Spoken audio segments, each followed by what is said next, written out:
नमस्कार शेतकरी मित्रांनो नमो शेतकरी योजनेबाबत एक महत्त्वपूर्ण अपडेट राज्य सरकारने आज दिलेली हो शेतकरी मित्रांनो, तुम्हाला माहिती आहे की नमो शेतकरी योजनेचा 8वा हप्ता अद्यापही शेतकऱ्यांना मिळालेला नसून आता 9व्या हप्त्याची वेळ आलेली आहे।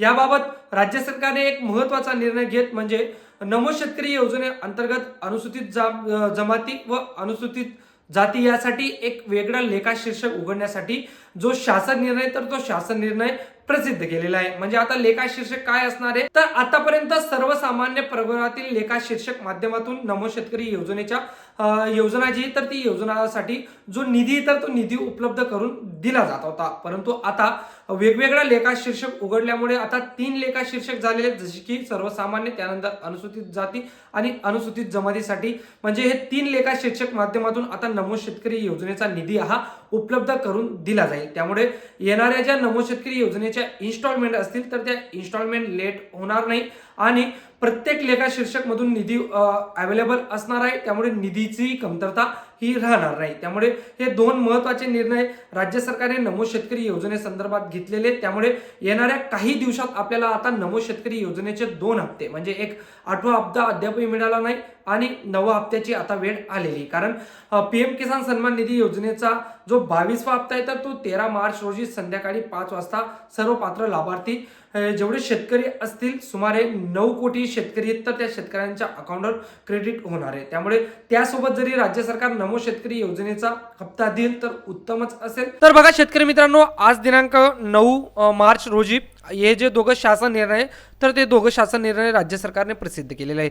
तर नमो शेतकरी महासन्मान निधी योजनेचे अंतर्गत अनुसूचित जाती प्रवर्गाचे नवीन लेखा शीर्षक मान्यता देण्याबाबत आणि त्यानंतर नमो शेतकरी महासन्मान निधी योजनेअंतर्गत अनुसूचित जमाती साठी नवीन लेखा शीर्षक उघडण्यास मान्यता देण्याबाबत, म्हणजे दोघं प्रवर्गासाठी आता वेगवेगळे लेखा शीर्षक उघडण्याची जी मान्यता आहे तर ती राज्य सरकारने दिलेली। आतापर्यंत सर्वसामान्य लेखा शीर्षकामधून नमो शेतकरी योजनेचा सर्व लेखाजोखा जो होता तर तो होत होता मित्रांनो, आणि हीच अडचण राज्य सरकारला होती। त्यामुळे आता ही जी मोठी अडचण आहे तर ती मोठी अडचण निधी देण्याची आता राज्य सरकारने याच्यामध्ये सोल्युशन काढलेलं आहे, आणि ते म्हणजे अनुसूचित जातीसाठी प्रवर्गासाठी वेगळा लेखा शीर्षक उघडण्यास मान्यता दिलेली आहे आणि अनुसूचित जमातीसाठी देखील वेगळा लेखा शीर्षक उघडण्यासाठी मान्यता दिलेली आहे। त्यामुळे येणाऱ्या 13 तारखेपर्यंत जरी राज्य सरकार नमो शेतकरी योजनेचे 2 हप्ते म्हणजे तुम्हाला माहिती की 8वा हप्ताही अद्यापही शेतकऱ्यांना मिळालेला नाही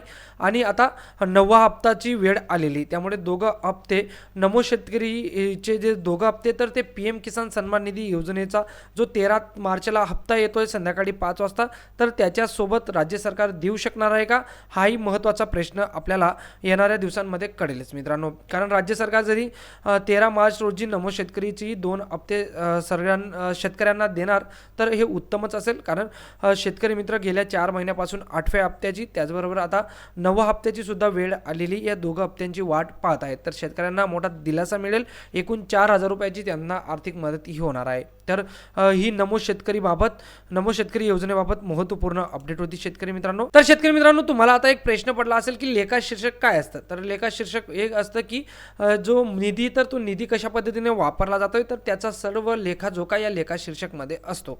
त्यामुळे प्रत्येक वर्गासाठी आपल्या अर्थसंकल्पामध्ये प्रत्येक वर्गासाठी प्रत्येक तरतुदीसाठी वेगवेगळा अर्थसंकल्प हा राखीव ठेवला जातो। त्यामुळे प्रत्येक प्रवर्गातील निधी घेऊन या निधीसाठी किंवा या योजनेसाठी तो निधी दिला जातो। त्यामुळे प्रत्येक याचं लेखा शीर्षक हे वेगवेगळं असतं। त्यामुळे लेखा शीर्षकाचा आता नमो शेतकरी योजनेला मोठा फायदा होईल। येणाऱ्या इन्स्टॉलमेंटमध्येही काही अडचण याची निर्माण होणार नाही। त्यामुळे राज्य सरकारने अत्यंत छान निर्णय घेतलेला असून येणाऱ्या दिवसात आपल्याला नमो शेतकरी योजनेचा 8वा आणि 9वा हप्ता हा मिळेल मित्रांनो। या संदर्भात काही आणखी अपडेट येईल तर आपण आपल्या चॅनलवर आणणारच आहोत, त्यासाठी चॅनल नक्की सबस्क्राईब करून घ्या शेतकरी मित्रांनो। भेटूया पुन्हा अशाच एका नवीन व्हिडिओमध्ये, तोवर जय हिंद जय महाराष्ट्र।